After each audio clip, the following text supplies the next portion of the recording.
ఇక్కడే ఎంత హడావుడి జరిగింది. ఈ రిషికొండ మీద జరుగుతున్నటువంటి నిర్మాణాల్లో సంబంధించి బిల్స్ వేస్తున్నారు. ఆ బిల్స్ బయటకు వచ్చినటువంటి తరుణంలో కనిపిస్తున్నటువంటి ఈ ఒక్కటి మాత్రమే స్నానం చేయడానికి యూజ్ చేసే, తెలుగులో చెప్పాలంటే స్నానాలతోటే, దీనికి ఇంచుమించుగా 35 లక్షల రూపాయలు ఈ ఒక్క దాని వాల్యూ. మరి ఏమి కొంటే, ఎక్కడి నుంచి కొని తెస్తే 35 లక్షల రూపాయలు అవుతుందనేది ఎవరికి అర్థం కాదు. దీనిలో మరి అంత స్పెషాలిటీ ఏముందనేది కూడా తెలియదు. బిల్లు మాత్రం 35 లక్షల రూపాయలు. ఇక్కడ ఉన్నటువంటి ఈ వాటర్ వచ్చే పైపును కూడా చూస్తున్నాం కదా, సామాన్యుల కోసం ఇది ఇక్కడ స్పెసిఫిక్గా మనం మెన్షన్ చేయాల్సినటువంటిది ఏంటంటే, అత్యంత సామాన్యుల కోసం రాష్ట్ర ప్రభుత్వం రాష్ట్ర ప్రభుత్వం ఎలాగో డబ్బులు ఇవ్వట్లేదు, కేంద్ర ప్రభుత్వం నుంచి వస్తున్నటువంటి 1,80,000 రూపాయలు మాత్రమే ఒక ఇంటి నిర్మాణానికి, అంటే 1,80,000 రూపాయలు మాత్రమే.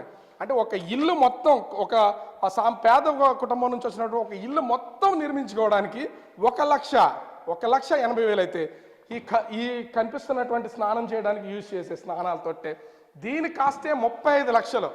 అంటే 35 లక్షల్లో పెట్టి దీన్ని ఎందుకు అనేది 10 నిమిషాల పాటు స్నానం చేసి వచ్చేదానికోసం. ఇప్పుడు ఇందాక చూపించాం మనం కబోర్డు, ఒక్కొక్క కబోర్డు కాస్ట్ 25 లక్షలని ఈ స్నానాలకు సంబంధించినటువంటిది. ఇక్కడ ఎంత ఉందో చూసారా, అంటే బిలో పావర్టీలో ఉన్నటువంటి వాళ్ళకి సెంటు స్థలంలో ఇంటి నిర్మాణం చేస్తున్నారు.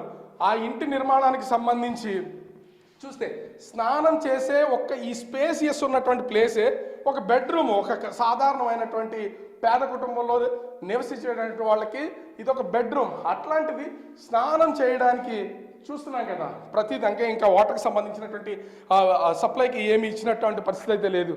ఇంత కాస్ట్ ఉన్నటువంటి దాన్ని మనమైతే చూస్తున్నాం. ఇక్కడ కూడా ఒక్కొక్కటి ఇంత వెడల్పులో ఇంత పెద్దవి చూస్తే ఈ కనిపిస్తున్నటువంటి ఈ ప్రతి కమోడ్ కాస్ట్ ఇంచుమించుగా 25 లక్షలు పెట్టారు. అంటే ఎన్ని కమోడ్స్ ఇక్కడ వాష్రూమ్స్లో పెట్టారో ప్రతిదానికి 25 లక్షలు. అంటే కొన్ని 100 కోట్ల రూపాయలు ఏ విధంగా నాశనం అయిపోయినాయో దీన్ని బట్టి అర్థం చేసుకోవచ్చు.